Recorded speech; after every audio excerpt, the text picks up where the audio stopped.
Catwoman 30, Ram V writing with Casper Wingard on the art. And I thought Ram V's last issue was the last one. Me too. So when I got this, I went, oh, we're going to start T.D. Howard's Catwoman run. And I went, oh, wait, V? As in not V for Vendetta? Is this just Ram? V5. Is this the Ram variety? Okay. All right. So I will say the art in this is not bad, but I will say it's distractingly super different from the rest of this run. I will say I love the art in this issue because I love Casper Wingard. Yes. It's different, but also because it's like an epilogue issue for the most part, I'm kind of okay with it being very different. It's kind of it's a transition reissue in a lot of ways.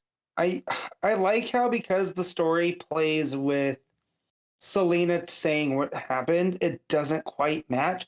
Like, we know we love Blanco because it was so gritty and dark, right? And it played with those shadows.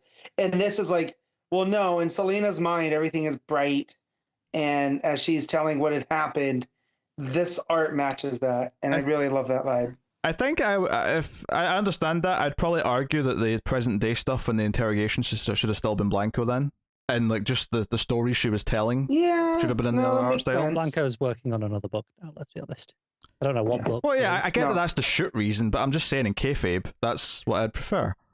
I think the art's pretty good. Like I have no complaints about the art in a vacuum. It's just it's so different from like the rest of the run that it just stuck out to me. But yeah, so the plot of the issue is that Selena has volunteered to come in and talk to the corrupt cop that we've been dealing with. What's his name? Not Kelper, something like that though. Colber? Yeah. Something like that. Anyway, so she's in talking and telling her side of the thing because they think they've got her on a lot of charges, and she's like, "Oh no, this is what happened. It was Ghostmaker who was fighting the assassin ladies. I had nothing to do with it. I just watched from the sidelines. That wasn't me." And so on and so forth. And you kind of get that she's got a plan in play. You can sort of just has that feeling to it because people keep having to leave the room, and you're just kind of waiting for like, okay, what's going on here? Something else is doing this. And I did. It's Kolak, by the way. Oh, there you go, Kolak. Yeah. I did predict Clayface involvement. I did not predict Clayface to being all of them. I didn't predict Clayface being every character that well, not every character, but like all of the things that were happening were all Clayface. Yeah, I didn't predict that much. I did extent. love the lawyers. Like, yeah, I'm a very good lawyer, and you're like, oh, that's Clayface. That's him doing a performance, right? I think one of my favorite moments of this issue is actually Clayface, also Clayface, Clayface 2, just all three of them just next to each other. That's good. And obviously there's little tidbits here, like Cheshire meeting shoes, and it's a nice little moment. Yeah, and it's like it's not doing much with it, but it's establishing that they aren't meeting, so that whoever takes these characters next can sort of start from here, which is neat. And I suspect that it might happen, but given that we've got Roy around in some capacity, so yeah, it leaves Father Valet around, like to maybe come back at some point. Yeah, although they did kind of wrap this up in a way where basically Valet feels responsible that someone innocent died, because as much as he's a bit of a murderer, he does only murder. He has a code. Yeah, he murders who he's supposed to murder. He doesn't like murdering just randoms. Right, and the playing in with his religion from the Order of Saint Dumas, right? We know they're okay with killing, but there has to be a reason for it, Yeah. And so the fact that Hadley died because he took a bullet for her, I do like that he goes and tells Selena, you're absolved of your sins for now, but you are Selena Kyle. It's only a matter of time, before you're back on my radar. All right, it's like, okay, you got out of it this time because I don't like we'll call it quits essentially. But he's out there still. Someone else can use him in future, which I like because he's been a very compelling villain. Yeah, he's been good.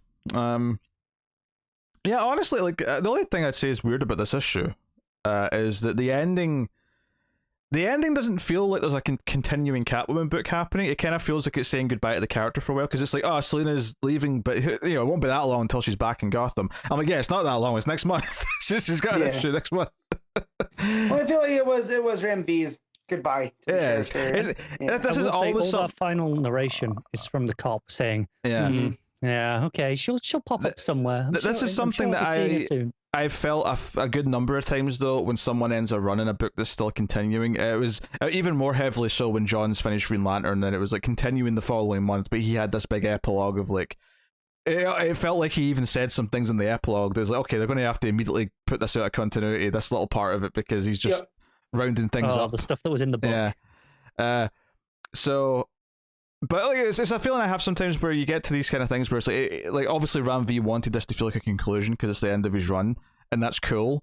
But it's kind of that thing. Like I almost don't want to read the next Catwoman issue for a bit, just because it feels like this is a nice little wrap up, and I could take a break from it now. I'm going to try it, but it just I am because the preview looks great. I will say I saw the colored version now because I know I guessed about the the ink version that looked fantastic.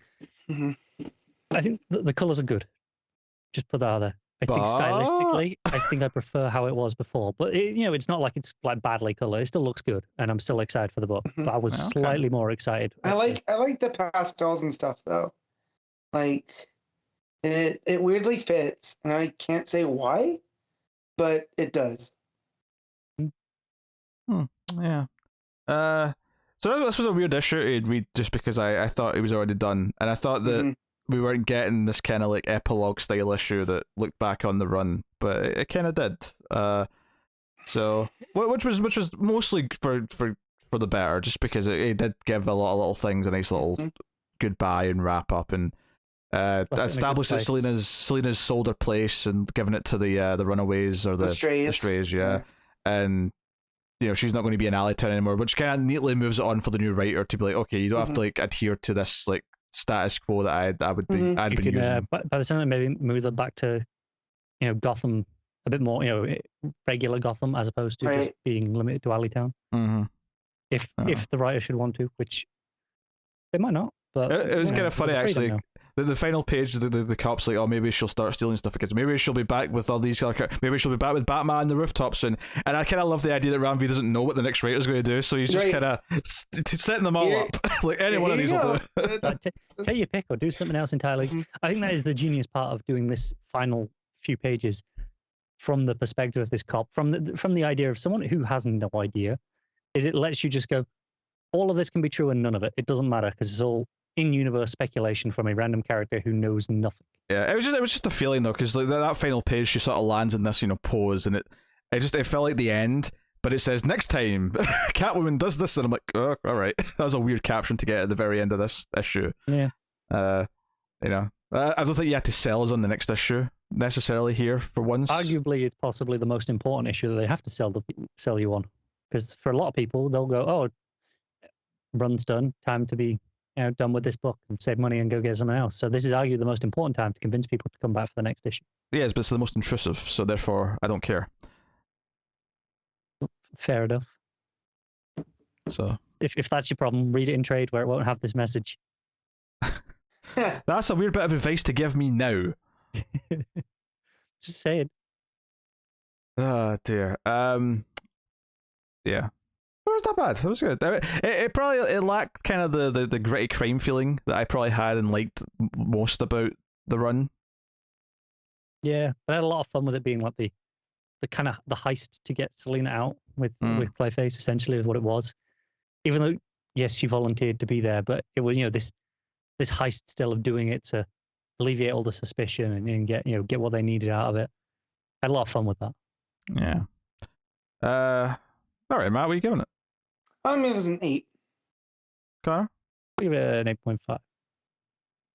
Yeah, I guess I'm not as hot on this particular issue. I'm going to go with a 7.5 on this one. So there you go. That's Catwoman 38. So next time we will actually try Tini Howard's first issue. Yeah.